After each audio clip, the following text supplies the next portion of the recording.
പടച്ചോനെ എന്താണ് ഒന്നും കണ്ടി വരിയേ ചേടാ ഒന്ന് സ്വസ്ഥായിട്ട് ഉറങ്ങാനും സമ്മതിക്കൂല സൈത്താന് എന്താലാക്കാണിത് നിങ്ങളൊന്നും ഇങ്ങോട്ട് വരിയെന്ന്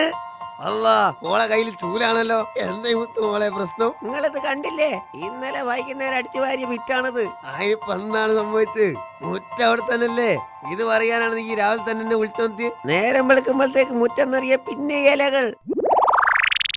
അതിന് നമ്മളിപ്പോ എന്താണ് ചെയ്യുക സൂറാവിയെ നമ്മള് പറഞ്ഞ മരം കേൾക്കൂലോ ഇതിപ്പോ തൊട്ടപ്പുറത്തെ നാരായണന്റെ വീട്ടിലെ മരത്തിന്റെ മുകളിൽ വീകുന്നതിലല്ലേ ഇത് അടിച്ചു വാരി എന്റെ ഒബ്ലാങ്കാറ്റ വരെ തകർന്ന് പടച്ചോനെ അതെന്ത് സാധനം ഇത്രയും കാലമായിട്ട് നമ്മളിത് കണ്ടില്ലല്ലോ നിങ്ങൾ വെറുതെ വളവളാന്ന് പറയാണ്ട് നാരായണന്റെ ഒരേ പോയി പറയും മരം ഒന്ന് മുറിക്കേ ഇതിപ്പോ ഇല കൊയ്യണ സീസൺ അല്ലേ അതുകൊണ്ടാണ് ഈ ഒന്ന് സബൂറാക്ക് ഇന്നാ പിന്നെ ഈ സീസൺ കഴിയുന്നവരെ നിങ്ങൾ എന്നെ അങ്ങ് മുട്ടി അടിച്ചോടി അല്ല പിന്നെ നിങ്ങൾക്ക് പോയി ഒന്ന് പറഞ്ഞാൽ എന്താ വച്ചാ മൂപ്പരോട് പറഞ്ഞാൽ ചിലപ്പം കൂലി കൊടുത്ത് നമ്മളോട് തന്നെ മുറിപ്പിക്കാനായിരിക്കും മൂപ്പര് പറയാ ഇപ്പോഴത്തെ കൂലി വെച്ച് നോക്കുകയാണെങ്കിൽ വലിയൊരു സംഖ്യ ആകുകയും ചെയ്യും എന്താണ് ഇപ്പൊ ഒരു വഴി ഐഡിയ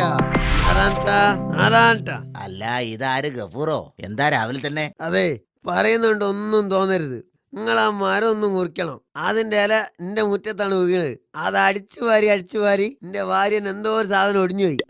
ഏയ് ആയിട്ടില്ല അതെ നല്ല ഒന്നാന്തരം മഹാഗണിയാ ഒരു 2 മാസം കൂടി കഴിഞ്ഞ് മുറിച്ചാ ഇപ്പൊ കിട്ടുന്നതിനേക്കാൾ ഇരട്ടി കാശ് കിട്ടും എന്നാ പിന്നെ കിട്ടുന്ന കാശിന്റെ പകുതി നമുക്ക് തരണം അതിന്റെ ഇല വീണത് എന്റെ പോലെയാണല്ലോ ആ ദിവസം അടിച്ചു പറഞ്ഞ എന്റെ ഭാര്യ നമ്മള് ഭാര്യ തന്നെയാണ് ന്യായം പകുതി കിട്ടണം എന്നാ ഞാനൊന്ന് ആലോചിക്കട്ടെ